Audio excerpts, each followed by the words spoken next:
say, Dale? This Mexican Red Rump tarantula, we've had it for, I don't even know how long, maybe 4 or 5 years.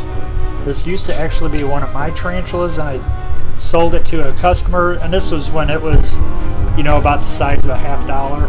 And then he had it for a little while, and then he brought it back up and he traded it for something else. So we've had it, like I said, probably about for 4 or 5 years, but it's doing great. And this is what it is. It's a really nice looking tarantula. Its colors are perfect for Halloween coming up, orange and black.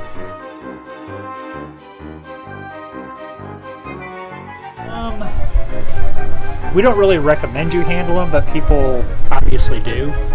So right now she just molted about a month ago, so she's getting her weight back on, so she's an aggressive feeder.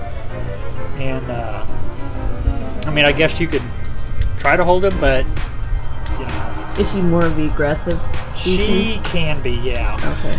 Yeah, they're not call them like the rose hairs and the Mexican red knees, yeah. Now, obviously, you can, you know, with working with them, you can get these to be fairly handleable, but you know, you kind of take that risk a bit getting bit. But normally they will do a threat posture or whatever before they bite you, so they kind of let you know to you know, don't mess with them.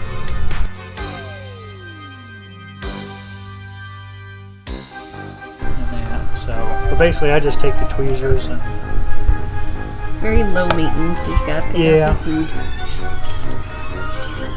Anything like leftover crickets, we don't leave crickets in here.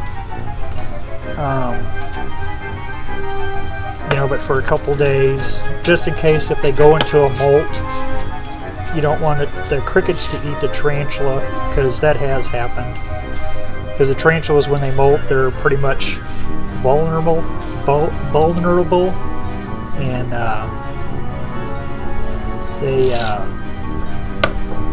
they can't defend themselves, so the crickets will actually eat the tarantulas.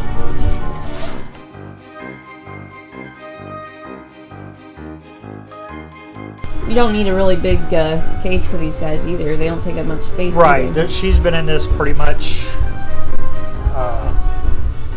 her whole life. I mean, I kept her in something a little bit smaller. It's easier to maintain the smaller tarantulas in smaller cages because they can find their food easier. You don't want to put them in too large a cage and then they can't find their food. But yeah, this I just throw in crickets for her, and maybe she'll eat for the camera.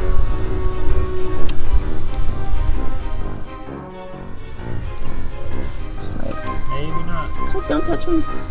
Don't touch me. It's like, ah!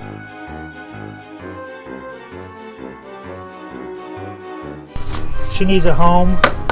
I know there's a lot of tarantula people out there because we sell a fair amount of tarantulas, but she's a nice one. I mean, she's pretty much, I would say she's close to being full grown. She might get a little bit bigger, but that's pretty much full grown.